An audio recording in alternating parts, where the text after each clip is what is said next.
Buenas madrugadas, amigos, y buenas noches. Son las 6 de la mañana y 12 minutos en la ciudad de Madrid y es viernes 19 de mayo de 2023. Vamos a hablar ahora, a seguir hablando de Wittgenstein, de quien acabo de colgar un video en el canal. Este será el segundo.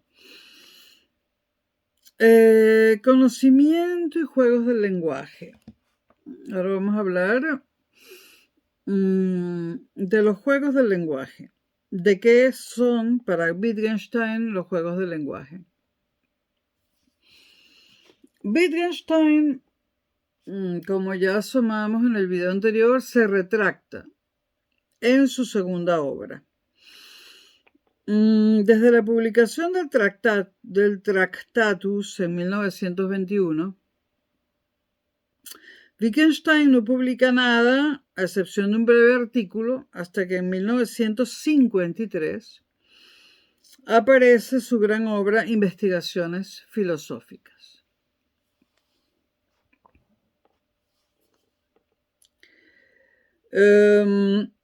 Esta obra habrá de tener una influencia enorme en el pensamiento contemporáneo y va a representar una decisiva metamorfosis de la filosofía analítica, a la que también contribuirán las llamadas escuelas de Oxford y Cambridge, con autores como Wisdom, Ryle, Austin, Strawson, Searle y otros. En esta obra, Las Investigaciones Filosóficas, Wittgenstein abandona la noción de significado. Muy importante, cuya investigación había constituido el objeto de análisis de Moore, de Russell y del mismísimo Wittgenstein en el Tractatus. Y también había constituido el objeto de análisis de buena parte de los trabajos del Círculo de Viena. Se abandona, pues, esta noción, la noción de significado, por parte de Wittgenstein, y se propone como objeto de la filosofía analítica describir los diversos usos y juegos del lenguaje. O sea, las maneras como utilizamos en la práctica el lenguaje. Ya no se trata de analizar las relaciones entre palabras y objetos, sino de otra cosa. En su segunda obra se retracta de su concepción anterior del lenguaje como imagen de la realidad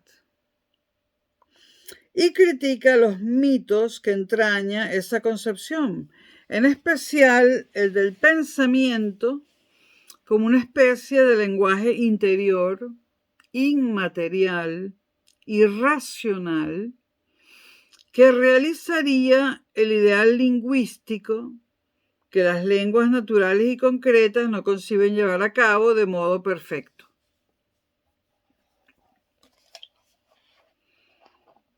El pensamiento racional es uno de los mitos que desecha, por así decirlo, Wittgenstein, ¿no? Y es que pensamos en palabras. Pensamos en palabras, no solo en imágenes. Y si el lenguaje es incapaz de decir o de reflejar exactamente el ser o lo que queremos transmitir, es decir, que es imperfecto, además que como medio entre lo que queremos decir y lo que decimos,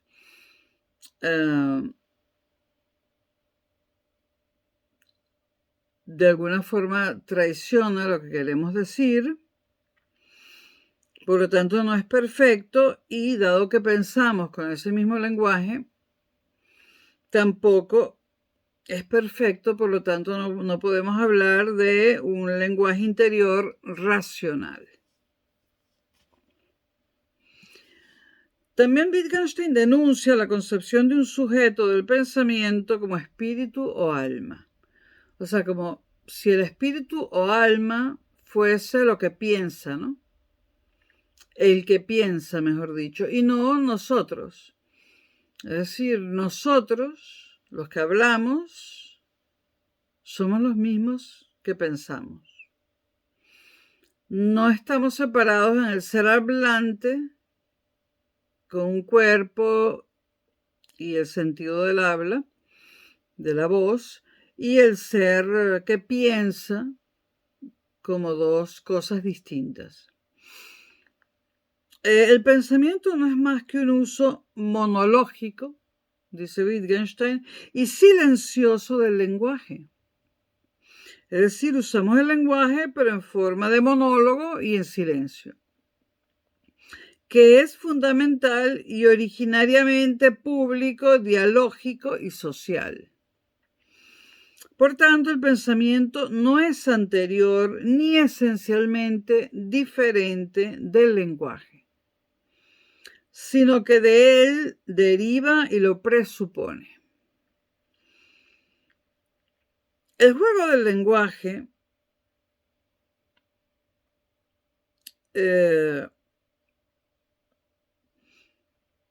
quiere decir que hablar el lenguaje forma parte de una actividad o de una forma de vida. Y esto es muy interesante, el lenguaje como forma de vida.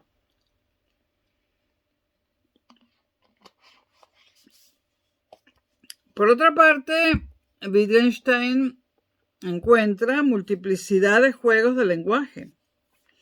Por ejemplo, describir un objeto por su apariencia es un juego de lenguaje. Relatar un suceso, otro juego de lenguaje. Actuar en teatro, otro juego del lenguaje. Cantar a coro, otro juego del lenguaje. Traducir de un lenguaje a otro juego del lenguaje. Suplicar, agradecer, maldecir, saludar, rezar, todos son juegos del lenguaje. Hay múltiples juegos del lenguaje. Y esta diversidad de juegos del lenguaje es irreductible. Se acaba el privilegio de la teoría con el segundo Wittgenstein. La crítica que Wittgenstein lleva a cabo en sus investigaciones filosóficas parte de esta tesis básica.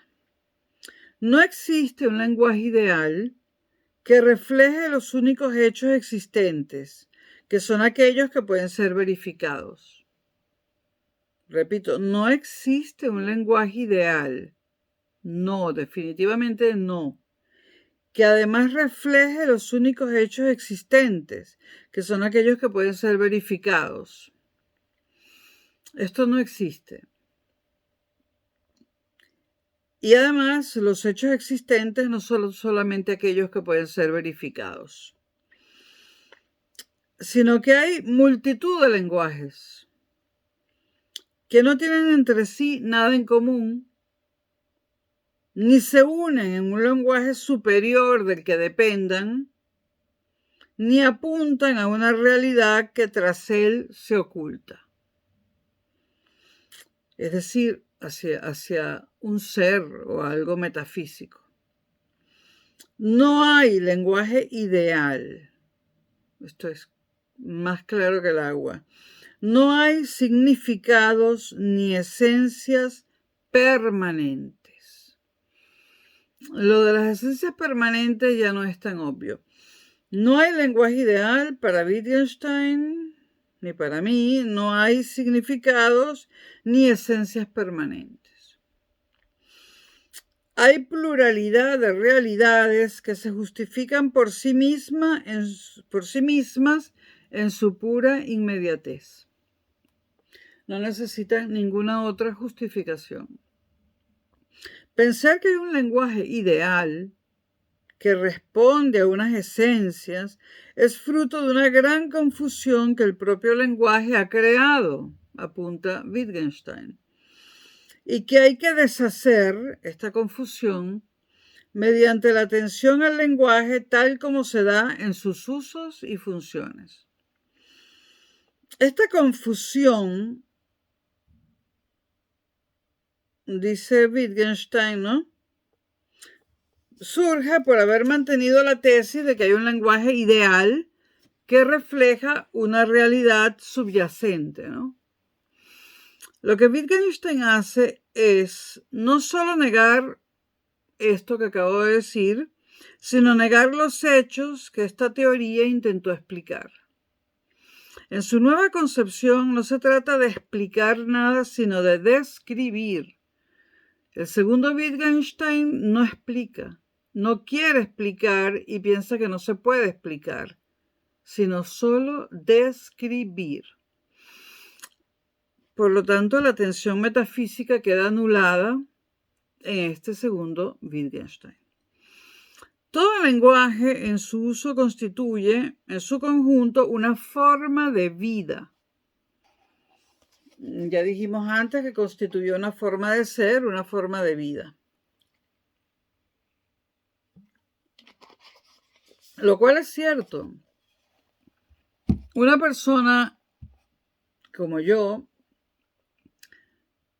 cuya lengua materna es el español, ha tenido o tiene una forma de vida totalmente distinta de la que tendría si mi lengua materna fuese el ruso. Y esto es importante, ¿no? El lenguaje no es algo único e ideal, no es algo divino o trascendental que hace participar al hombre en un modelo espiritual e inmutable. Bueno, esto es bastante lógico, ¿no? Entre comillas lógico, porque no estoy empleando la palabra desde el punto de vista filosófico, sino cotidiano. El lenguaje es empírico, complejo y cambiante. Forma parte de la historia natural y cultural de los seres humanos. Por lo tanto, no ha de otorgarse ningún privilegio al juego del lenguaje, de la descripción o de la representación de los hechos. Los usos descriptivos son también irreductiblemente múltiples. O sea, podemos describir de múltiples formas distintas, utilizando un solo lenguaje. Pretender traducir y reducir el extraordinario y cambiante poliformismo de los lenguajes con el lenguaje de la descripción teórica es una ilusión y un abuso. Pues la descripción teórica unifica y homogeneiza a costa de negar la diversidad y el cambio, lo cual es muy significativo. Y repito, la descripción teórica unifica y homogeneiza a costa de negar la diversidad y el cambio. La universalidad del lenguaje teórico de la filosofía, que pretende expresar la esencia de todo lenguaje, no es más que una apariencia engañosa para Wittgenstein. Para Wittgenstein no hay ningún universo de sentido inmutable. Lo que caracteriza básicamente a los juegos del lenguaje es su carácter público y social. El hecho de ser compartidos por un determinado número de hablantes que juegan el mismo juego, puesto que hablan el mismo lenguaje y observan las mismas reglas de uso. Su relativa estabilidad y permanencia depende de esa práctica común unida a la educación y a la costumbre y a la forma de vida compartidas. Lo que determina la gramática y la semántica es el uso intersubjetivo y no una relación especial del lenguaje con un mundo de referencias trascendente e inmutable como el que la filosofía ha designado como la realidad, la estructura racional del mundo, etc. Aquí es bueno detenerse, ¿no? La filosofía se ha referido siempre a un mundo trascendente e inmutable, ¿no? El mundo ideal de Platón, el mundo de la razón pura de Descartes y también el mundo del ser. Evidentemente,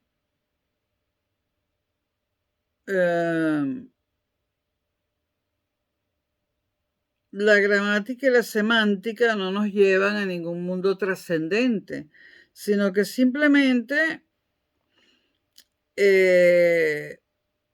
es el uso intersubjetivo del lenguaje. Los significados lingüísticos no son expresión de ideales trascendentes. Repito, o sea, los significados lingüísticos no expresan ninguna idealidad trascendente, ningún en sí, ninguna esencia, ni conceptos universales, que vienen a ser lo mismo casi, que se captan por intuición o se deducen racionalmente, ni el reflejo de formas o esencias de las cosas, o sea, del ser. De hecho, los juegos del lenguaje cambian y hasta desaparecen. No hay tras ellos ningún universo de sentido inmutable.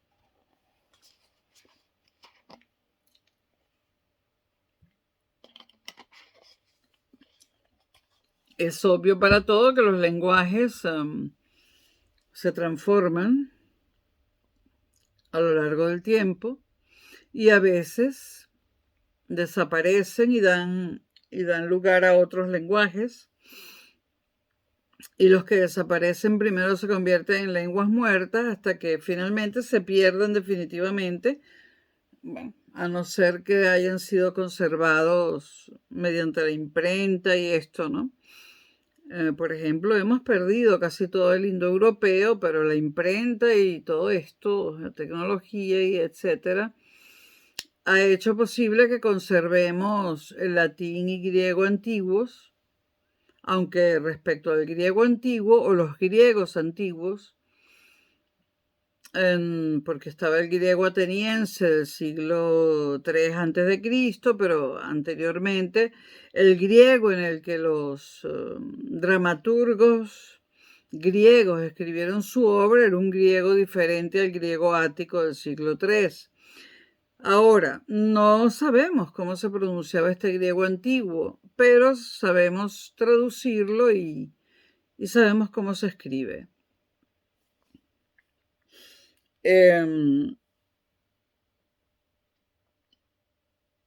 Repito que no hay, tras los juegos del lenguaje, ningún universo de sentido inmutable. Solo las reglas de uso dan al lenguaje su relativa estabilidad e identidad. Como institución. Reglas que gobiernan una actividad común, pero que solo existen mientras la acción común las respete y las confirme en su vigencia. Si un lenguaje deja de tener vigencia, pues las reglas se difuminan y se nos escapan. Pero seguir una regla no es más que una práctica habitual, más allá de la cual no tiene sentido buscar un fundamento último. Y esto es bastante claro. Lo único que se comprueba es que esos juegos de lenguaje se practican y que por razones y causas diversas cambian y hasta desaparecen, como ya hemos dicho. Wittgenstein, con su nuevo libro, abandona el modelo referencial. Wittgenstein rompe con el modelo referencial del significado, lo cual es muy importante. Wittgenstein, repito, rompe con el modelo referencial del significado, que había constituido el núcleo filosófico de su Tractatus y el eje de la tradición filosófica desde Platón a Husserl. Wittgenstein es importante y se toma mucho en cuenta porque nada menos que rompe con el modelo referencial del significado. Ya no tenemos el significado como referencia, ¿no? Y este modelo constituía el núcleo filosófico de su primera obra, el Tractatus, y el eje de la tradición filosófica desde Platón a Husserl.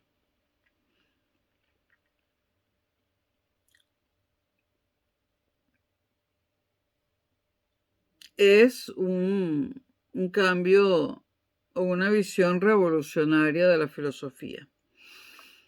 E incluso es revolucionario dentro de la misma filosofía del lenguaje. Las investigaciones filosóficas, la segunda obra de Wittgenstein, la del segundo Wittgenstein, defiende que el significado no depende de la referencia ni es la referencia. El significado de toda proposición depende de su uso, el cual puede ser también un uso referencial, o sea, que pretenda designar algo extralingüístico.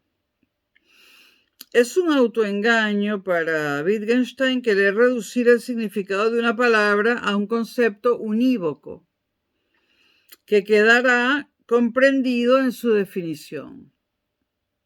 Lo único que se puede hacer es dar ejemplos de cómo se usa esa palabra.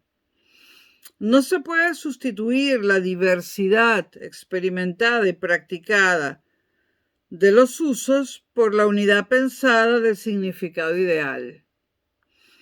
Esta es, para Wittgenstein, la fuente, además, del dualismo, que opone el mundo material, aparente y cambiante, del lenguaje al mundo espiritual, racional e inmutable de la realidad, que era el dualismo en el que se venía moviendo la filosofía hasta que llega Wittgenstein.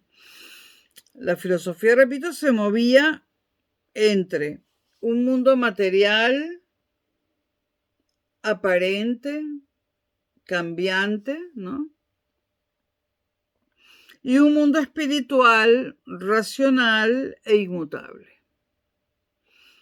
Este dualismo desaparece con esta nueva concepción de Wittgenstein.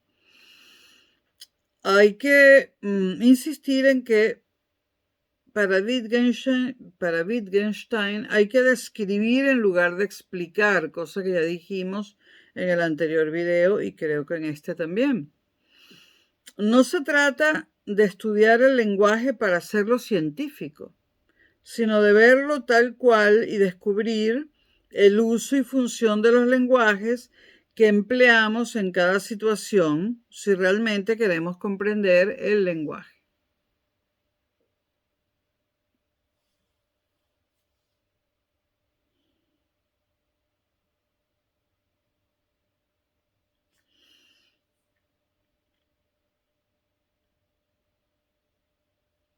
Repito, no se trata de estudiar el lenguaje para hacerlo científico, esto es imposible, ¿no? Sino de verlo tal cual es y descubrir el uso y función de los lenguajes que empleamos en cada situación si realmente queremos comprender el lenguaje. El lenguaje es algo sumamente subjetivo, si se me permite decir eso, como para pretenderlo científico. Ha de empezarse poniendo de manifiesto cómo los llamados problemas filosóficos no son sino pseudo problemas, dice Wittgenstein, que hay que disolver. Hay que olvidar todo intento de justificar esencias y realidades últimas. Repito, Wittgenstein establece que hay que olvidar todo intento de justificar esencias y realidades últimas. Es decir, hay que dejar de buscar la verdad absoluta mediante el establecimiento de un lenguaje científico. Es decir, repito, hay que olvidar todo intento de justificar esencias y realidades últimas mediante el establecimiento además de un lenguaje científico, que es una cosa imposible, según Wittgenstein, ¿no? Esto era lo que pretendía el atomismo lógico. La inicial tarea de la filosofía es ahora proporcionar una terapia a esa enfermedad.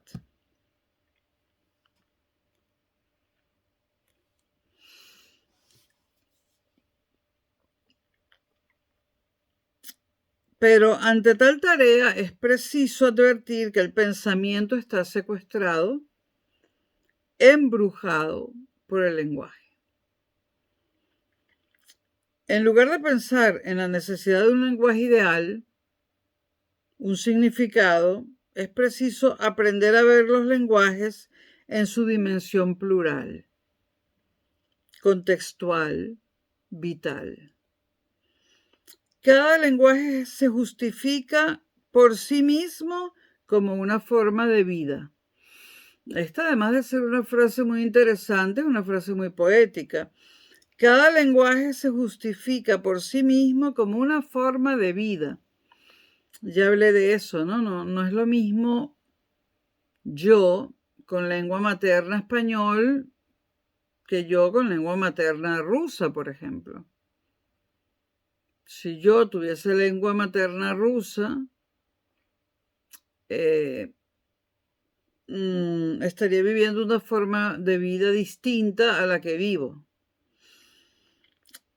puesto que mi lengua materna es el español. La vida cambia y con ella los hechos físicos. De igual modo los usos y funciones del lenguaje ordinario. Este ha de ser, pues, el punto de partida en su radicalidad. Ahora cito a Wittgenstein: no preguntes por el significado, pregunta por el uso. Hay que hacer volver las palabras de un empleo metafísico a un empleo cotidiano, haciéndolas entrar en el juego del lenguaje, que es el verdadero hogar de la palabra y no la proposición. El lenguaje es una actividad que tiene muchos usos y funciones, como cualquier actividad humana.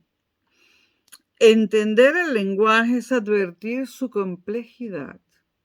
Entender el lenguaje es advertir su complejidad.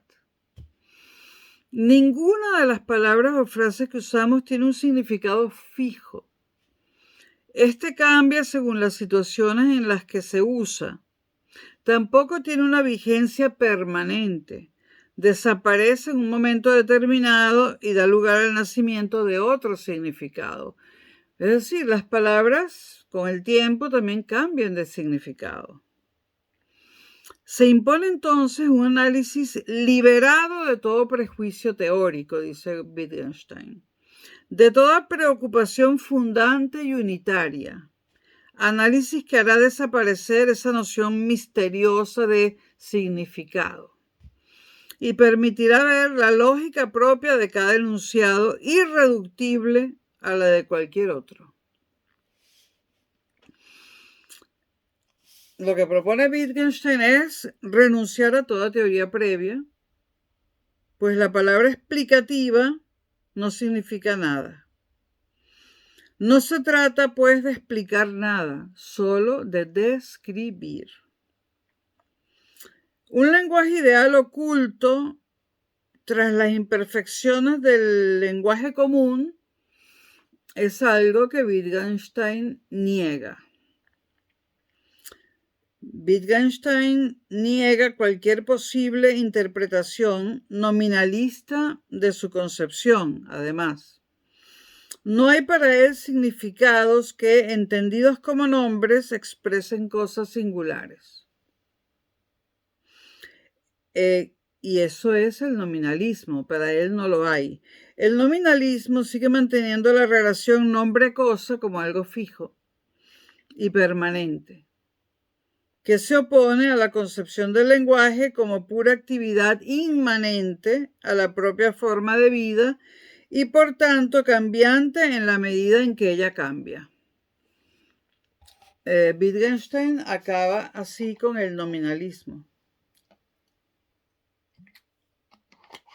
con la relación cosa-palabra, cosa-lenguaje. En definitiva, mientras los atomistas lógicos dicen que conocer es nombrar, el segundo Wittgenstein dice que conocer es poder, es dominar una técnica.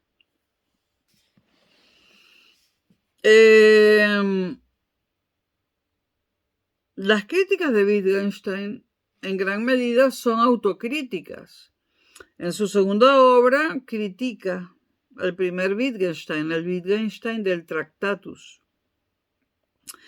Wittgenstein quiere dejar las cosas tal como están, o sea, tal como estaban antes de haber sido introducidas por la filosofía, las conclusiones que engendraron el afán de convertirla en un lenguaje ideal. Afán que había arrastrado al propio Wittgenstein en su primera obra, en el Tractatus. Dejar las cosas como están, pero tal vez tratar de verlas por primera vez como son. Porque la filosofía ha hilado demasiado fino, ¿no? Tratando de ver siempre algo oculto, tratando de pensar que las apariencias no significan nada y que hay que buscar detrás de las apariencias el ser, es decir, la verdad. Wittgenstein simplemente dice, miremos, simplemente vamos a ver lo que hay. Y lo que hay son apariencias. Vamos a verlas sin prejuicio y sin estar buscando siempre la verdad detrás de lo que vemos, porque a lo mejor lo que vemos es la verdad. Aunque la teoría de Wittgenstein no está cerrada, ¿no? Wittgenstein no tiene una teoría perfecta, no la tiene ningún filósofo tampoco, ¿no? En relación a la cuestión de la relación entre lenguaje y realidad, se plantea dudas respecto a la última posición de Wittgenstein. O sea, se plantean dudas. Como acabo de decir, las teorías de Wittgenstein, del segundo Wittgenstein, no están completamente cerradas. No dan una explicación, digamos, definitiva, contundente, ¿no? Aunque ningún filósofo ha hecho un sistema perfecto, ¿no? Y además, yo creo que la idea de Wittgenstein tampoco era de hacer un sistema perfecto, porque su misma concepción de la filosofía en el segundo Wittgenstein rechazaba los sistemas perfectos al rechazar el idealismo, ¿no?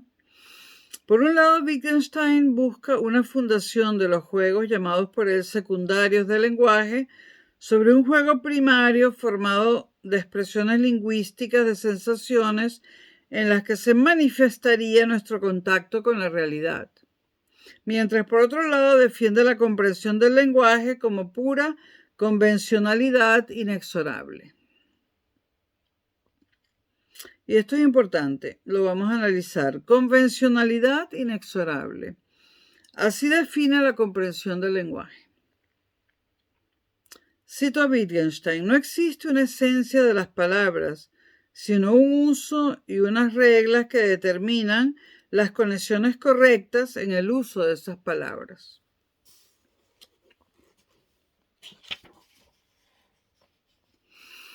La introducción del concepto de juego y el reconocimiento de una pluralidad de lenguajes implica que los lenguajes ya no son reductibles a ninguna clase de unidad,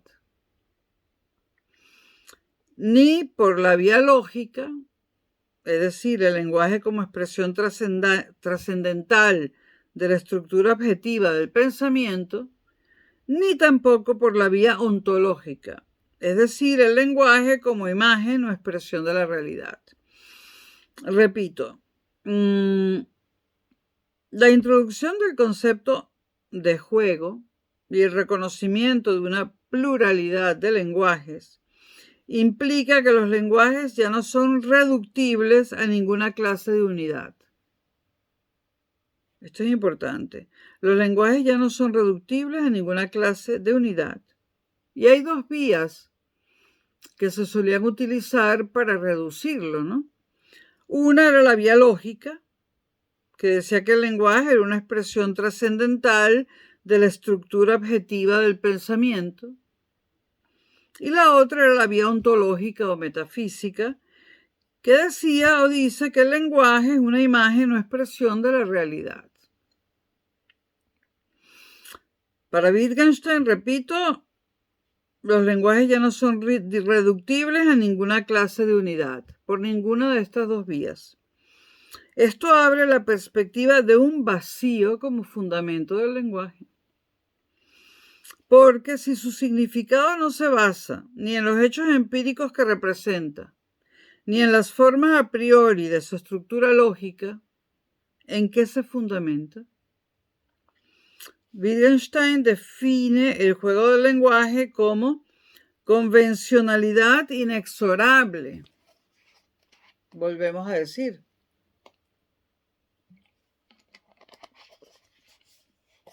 Vamos a detenernos en convencionalidad.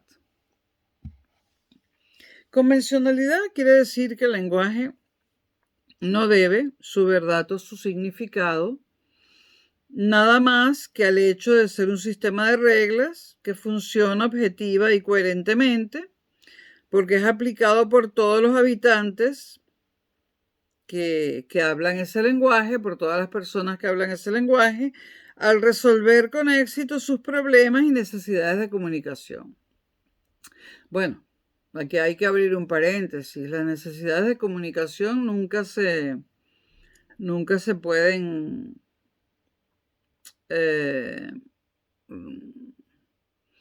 cubrir al 100%, ¿no? El problema de la incomunicación siempre está presente, ¿no? Que el ser humano se pueda comunicar al 100% y de forma perfecta es imposible, ¿no? Siempre hay algo de incomunicación.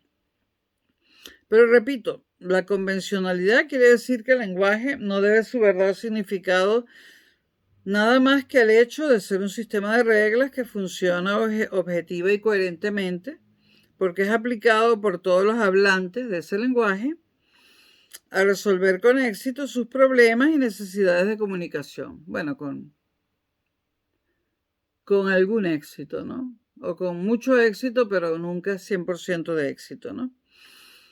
Eso es lo que determina que la verdad de un lenguaje no procede de ninguna justificación externa, sino que es su propia coherencia interna la que la funda, y significa tan solo que las reglas que garantizan esa coherencia han sido utilizadas y han dado buenos resultados. No resultados perfectos, pero buenos.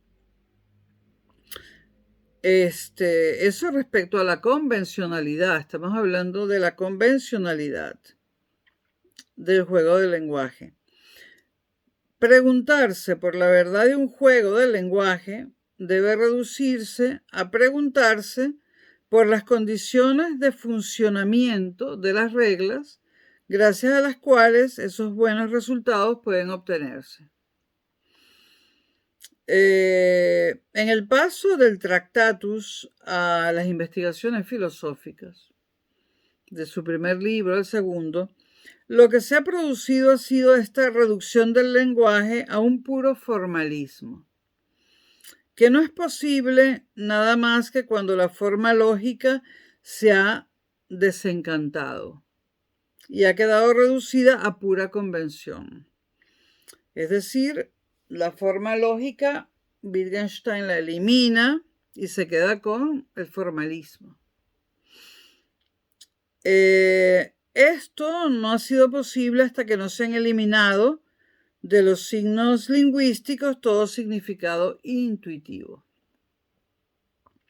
Porque la intuición generalmente apunta al ser, es decir, a las verdades absolutas. Lo que hay como sustrato del lenguaje no son esencias, dice Wittgenstein, es decir, verdades últimas, pero tampoco son impresiones ni sensaciones procedentes de una naturaleza humana común como realidad última. Lo que hay es un vacío, la simple coherencia de unas conexiones y de unas relaciones en un sistema que nada tienen que ver con la descripción de unos contenidos. Pero además, dice Wittgenstein, que ese proceso de reducción del lenguaje a su completa convencionalidad y formalización es un proceso inexorable. Ya nosotros hemos analizado la convencionalidad, pero no lo inexorable. También otros muchos filósofos contemporáneos, entre los que están muchos de la escuela de Frankfurt e incluso Heidegger, han hablado de lo inexorable del proceso de racionalización y de formalización de la experiencia como tendencia íntima y última del pensamiento occidental. Esto es interesante. Wittgenstein piensa que precisamente porque las reglas del lenguaje y su uso son convencionales, por eso su operar resulta inexorable y objetivo.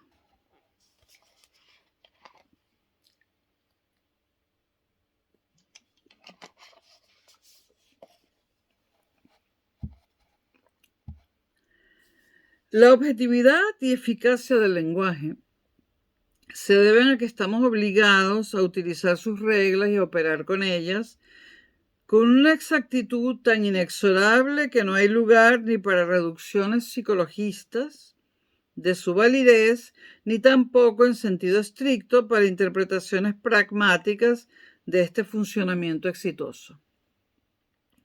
Pues el uso del lenguaje no se realiza privadamente y según le vaya a uno bien o mal con él, sino que es un operar común. Lo característico de la convención es que todos tenemos que jugar el mismo juego con las mismas reglas.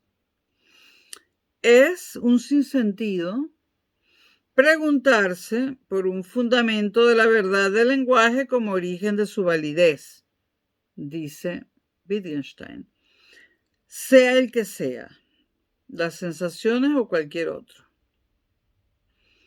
Obviamente, es absurdo que para validar como aceptable un lenguaje, busquemos un fundamento de verdad.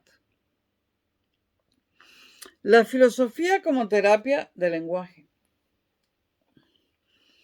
A pesar de la ambigüedad respecto al tema de la fundamentación de los juegos lingüísticos, ambigüedad que muchos filósofos han encontrado en Wittgenstein, el concepto de juego de lenguaje que Wittgenstein desarrolla en sus investigaciones filosóficas resalta una y otra vez el carácter de pura convencionalidad.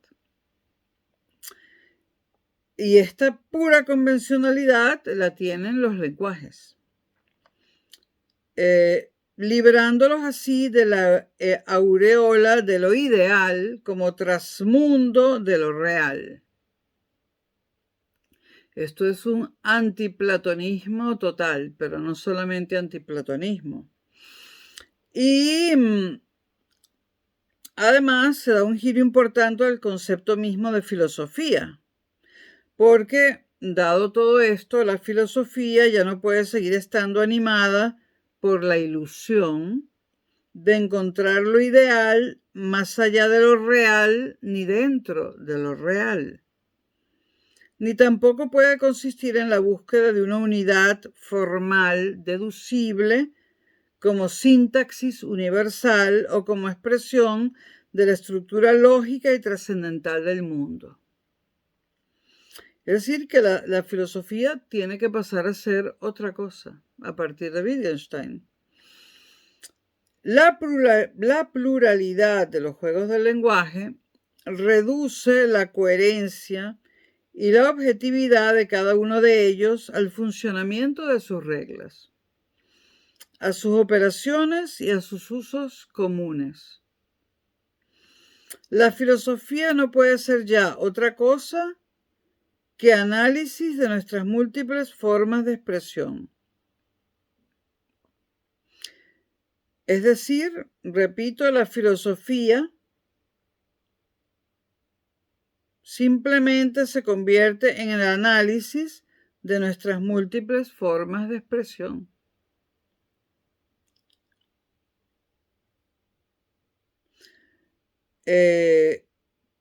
O dicho de otra forma, la filosofía solo puede ser ilustración progresiva de las formas de encantamiento del lenguaje, interesada en ampliar continuamente la demostración de que el lenguaje no es más que una familia de construcciones gramaticales más o menos emparentadas entre sí. Una labor de análisis del lenguaje no puede soslayar la problemática de la que depende su propia significación. Es muy propio de la filosofía analítica, con la que no está de acuerdo Wittgenstein, ¿no? Afirmar que cualquier problema resulta profundo simplemente cuando todavía no está lo suficientemente aclarado. O sea, cuando no está resuelto. Y por lo tanto, eliminado como problema. O sea, un problema profundo al esclarecerse, se termina esclareciendo tanto que se resuelve y ya no tenemos problema. Ni profundo ni claro. O sea, ni profundo ni menos profundo. Disolver estos problemas, dice Wittgenstein, es curar el lenguaje, y eso da un sentido a la filosofía como terapia del lenguaje. Curar el empleo ordinario de un lenguaje, de lo que debe tratarse, es de que ese empleo nos cure a nosotros de los problemas indecibles que nos ha creado la filosofía. Esa filosofía tradicional que ha creído siempre que el lenguaje ordinario era la apariencia que había que exorcizar. Bueno, al decir esto también digo que no es obligatorio estar de acuerdo con Wittgenstein, ¿no?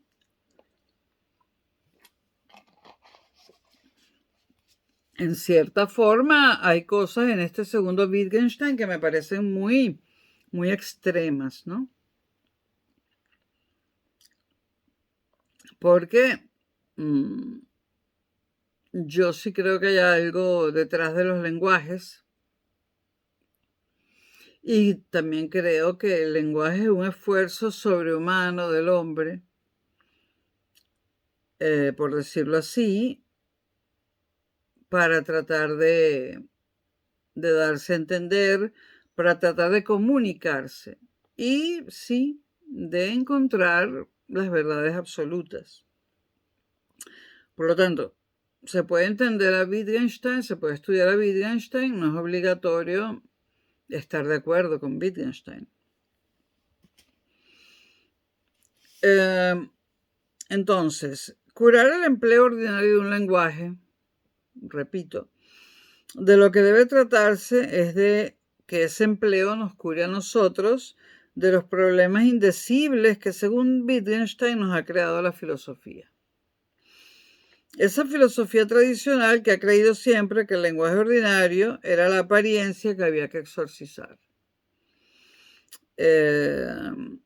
Ahora ya no rechazamos la apariencia, sino que lo que intentamos es volver a llevar las palabras de su empleo metafísico a su empleo cotidiano. Este es un punto en el cual insiste mucho Wittgenstein.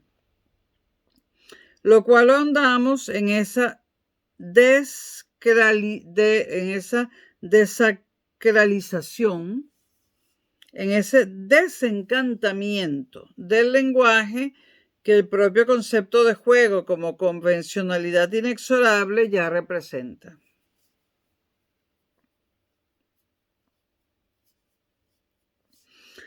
Bueno, el problemático lugar de la crítica.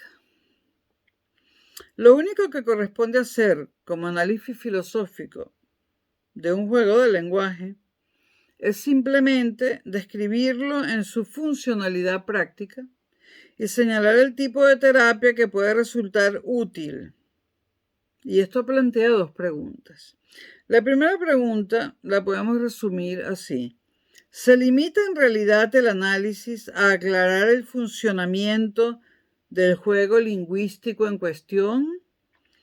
¿O su propósito mismo de acción clarificadora implica cierta dinámica de transformación?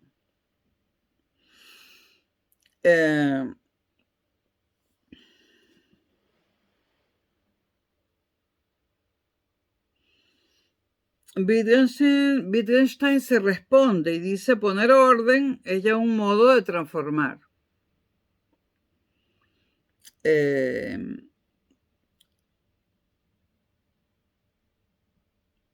decir, podemos limitarnos a aclarar el funcionamiento del juego de lenguaje en cuestión, ¿no?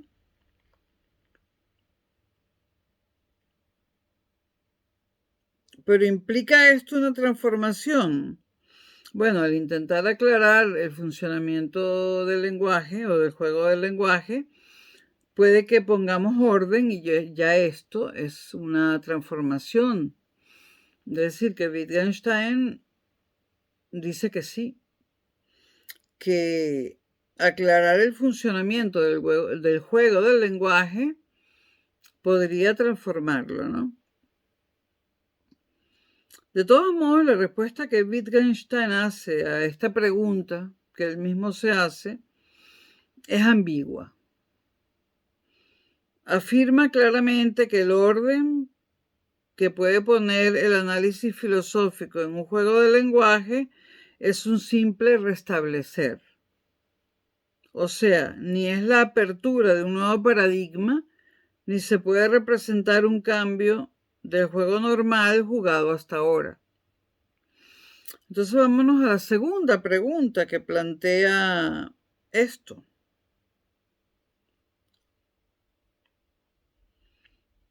¿Por qué esa imagen estática de los juegos lingüísticos en Wittgenstein como situación normal, incluso cuando semejante estaticidad puede parecer contradictoria?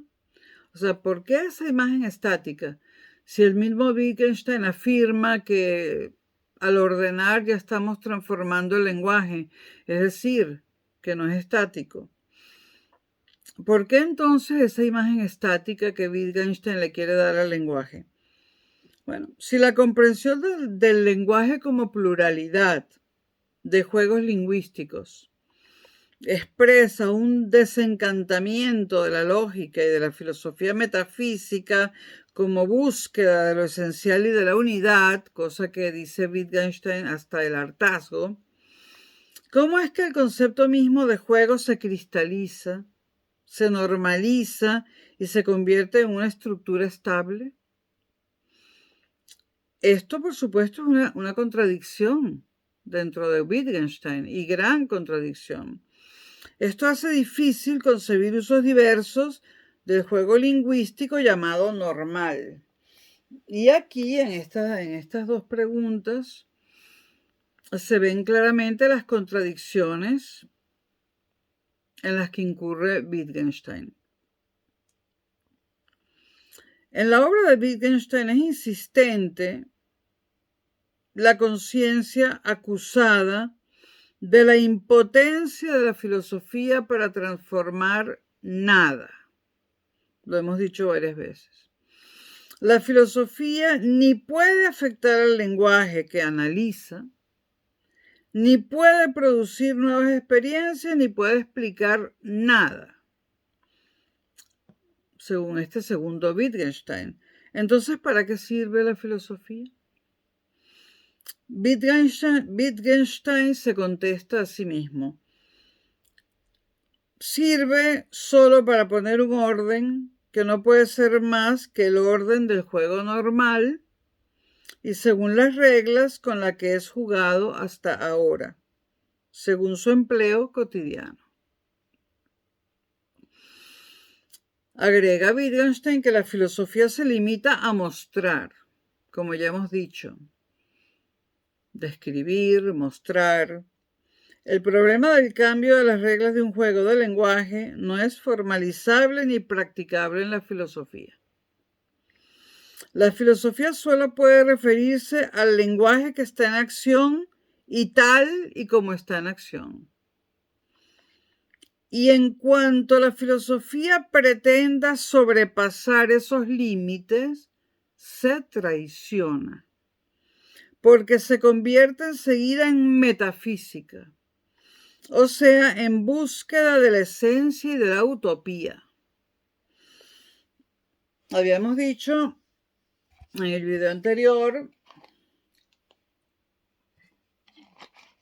que Wittgenstein no renunciaba del todo a la metafísica,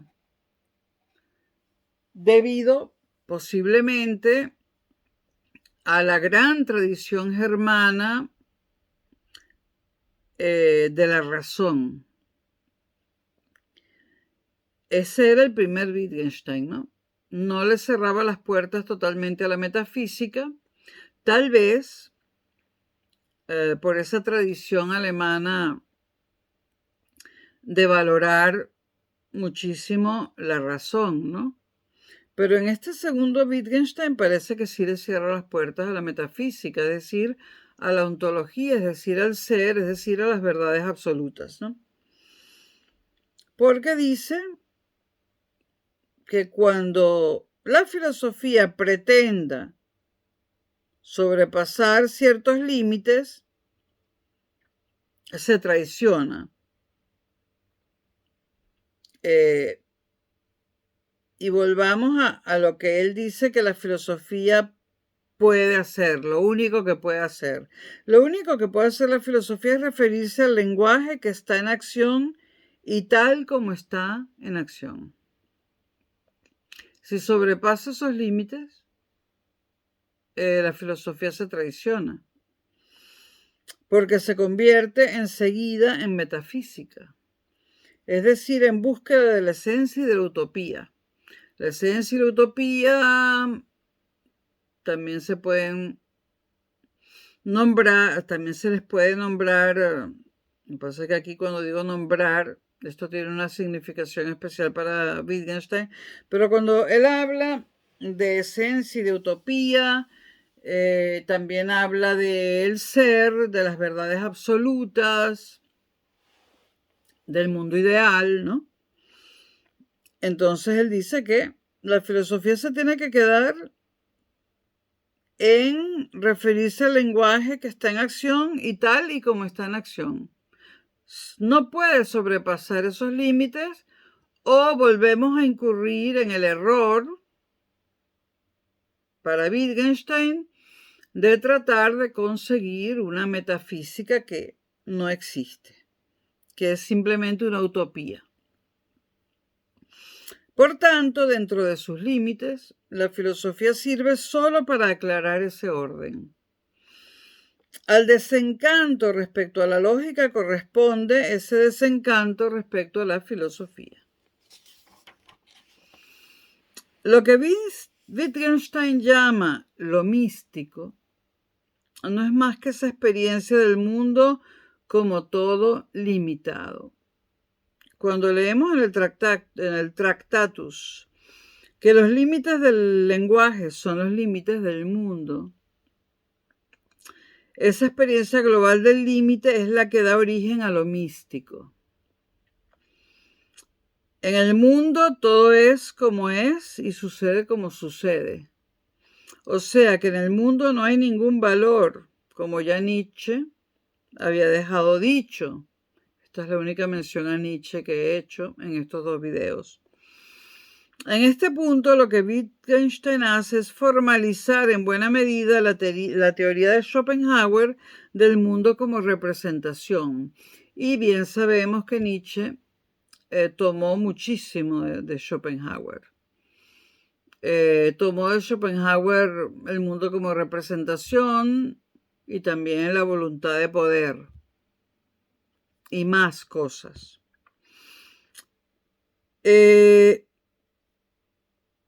Repito, lo que Wittgenstein hace es formalizar en buena medida la teoría schopenhaueriana del mundo como representación, lo que significa que la relación mundo-representación, ya no puede trascenderse. Y sentir sus límites es lo místico. Algunas citas textuales de Wittgenstein. Sentir el mundo como un todo limitado es lo místico. Para una respuesta que no se puede expresar, la pregunta tampoco puede expresarse. No hay enigma. Si se puede plantear una cuestión, también se puede responder.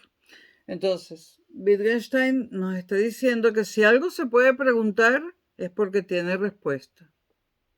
Y si algo no tiene respuesta, no se puede preguntar, la pregunta no existe. Otra cita de Wittgenstein: la solución del problema de la vida está en la desaparición de este problema.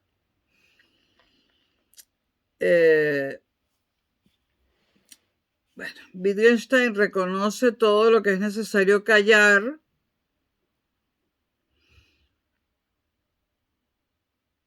porque dice que callar es esencial para definir los límites entre lo que es posible describir algo.